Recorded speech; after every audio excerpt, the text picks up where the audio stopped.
Hey, are you feeling moody? Yeah, it's because it's winter outside and even I'm feeling tired of the cold because it's only February. Hi everyone, on Education Monsters, I am Aurelie and I'm a retired neuroscientist. No, I'm just kidding. I'm just out of job for now and I'm making YouTube videos to not lose my knowledge, and I'm also teaching French and English online on the side. And I've also created a cool podcast. It's called Education Monsters. So go check it out on Spotify and on Apple Podcasts. It's gonna make me happy. So today's video is about emotions. It's common to think that other animals are ruled by instinct, whereas humans are governed by their reason. And that's why we're so much more intelligent than animals. Is that true? So, no. William James, the founder of experimental psychology, he took the opposite view and he disagreed. He said that humans are more intelligent than other species because we have more instinct and emotions than they do, not fewer. And actually, it was discussed much earlier by other people, by other philosophers. It's just that they're not called psychologists or neuroscientists. Like take Aquinas, for example. He said there's nothing in the intellect that was not previously in the senses. So what are emotions? We do have a stigma about emotions, that they're irrational and it makes us dramatic and passionate, and sometimes we wish that we could get rid of them because they're the root of our pain, and sometimes it does suck to feel the way we feel. And even if emotions can sometimes drive us crazy, we wouldn't want to get rid of them because then we'd be like soulless robots. And emotions, just like intelligence, were initially thought to reside in the body because when we experience something happy, it's in our chest. And when we experience something that's sad or grief, it's like around our stomach area and it's uncomfortable and it hurts. But now that we realize how important the brain is for processing information about emotion, we also realize that it's much more complicated too.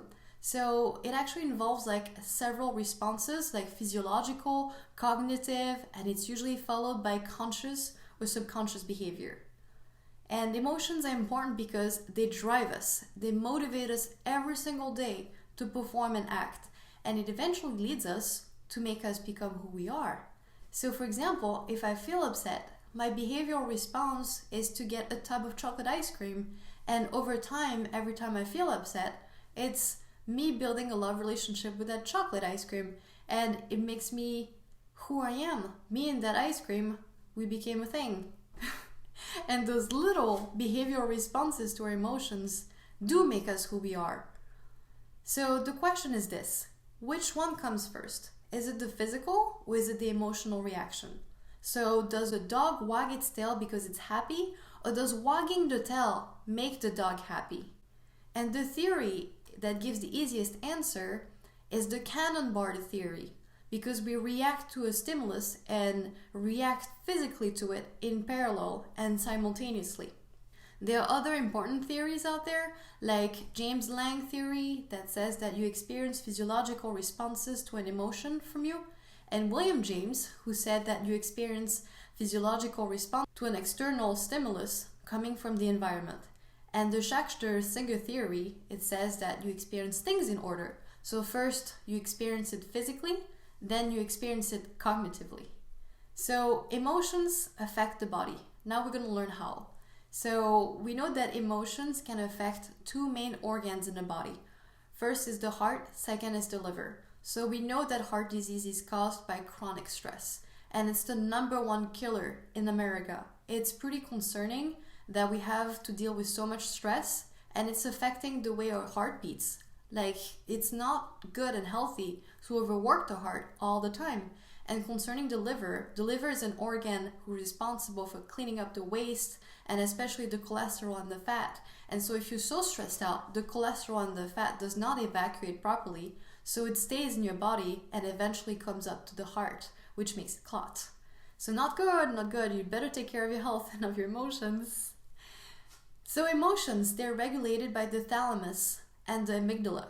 So what happens in the brain is when something like an event occurs, The thalamus, that's like a part in the brain, like here in the forebrain, near the center. It's like about the center of the brain, and it sends a message to the amygdala. And the amygdala, it's like two little nuclei in each temporal lobe of the brain.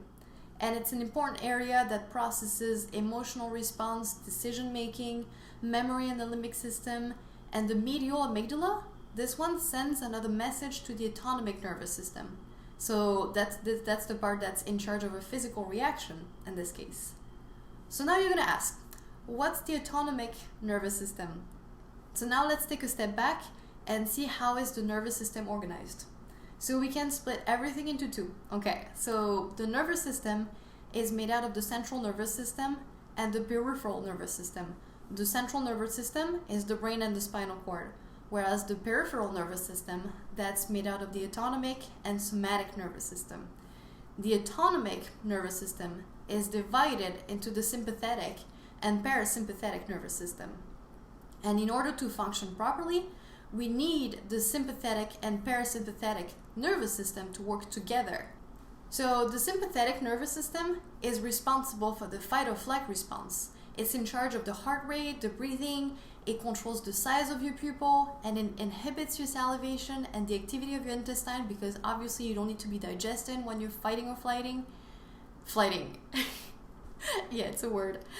And the parasympathetic nervous system, it's in charge of rest and digest, feed and breathe, and it's useful because it prevents the body from overworking and it keeps the body calm and composed. So the autonomic nervous system, in association with the hypothalamus, that's another brain area, they regulate the physical responses to emotional cues.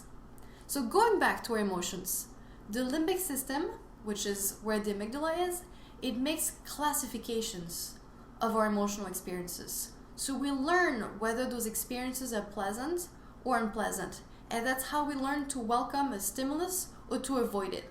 And so there you have it. If I like Montreal, it's because I've had more positive experiences in the city than negative ones.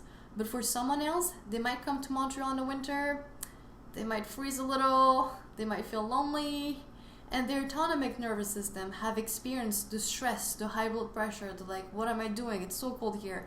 And those negative feelings, they have then been anchored in the brain, and that person has learned to avoid coming back to Montreal. So the last part that I wanted to approach is facial expression. So in 1988, there's a famous research study by Fritz Strack, in which participants had to put a pen between their teeth to fake a smile, and they've reported greater level of happiness than those who didn't have the pen. It messed up my lipstick, thank you. It's alright, I forgive you. But there's also a lot of controversy to it, because can you really control your emotions by physically being happy or putting a smile on your face? And there's also a bunch of labs who tried to replicate the same experiment and didn't find the same results, but it doesn't mean that it's not valid. So another interesting fact that I wanted to include for the end of this video is a fun fact, because dogs can also communicate with facial expressions now, and it happens to be one of my students who once told me that dogs evolved to have stronger eyebrow features so that humans can read their facial expressions and read their emotions better. And the crazy thing is that dogs got better at reading human emotions than reading other dogs' facial expressions. Well, here's the conclusion. Okay, we learned that William James said that having more instinct makes us more intelligent than animals, not less instinct. And even if emotions makes us dramatic and emotional, we're happy to have them because they drive us and they motivate us. And we've learned like different theories from the Canon Bard, from William James, James Lang, and Schachter Singer. And emotions are also processed by the thalamus and the amygdala, and it's the autonomic nervous system that is responsible for a physiological reaction. So emotions are conveyed through facial expression, so make sure to use your facial muscles for the day and have the biggest smile you've ever had. Thank you! I hope you liked it. Bye!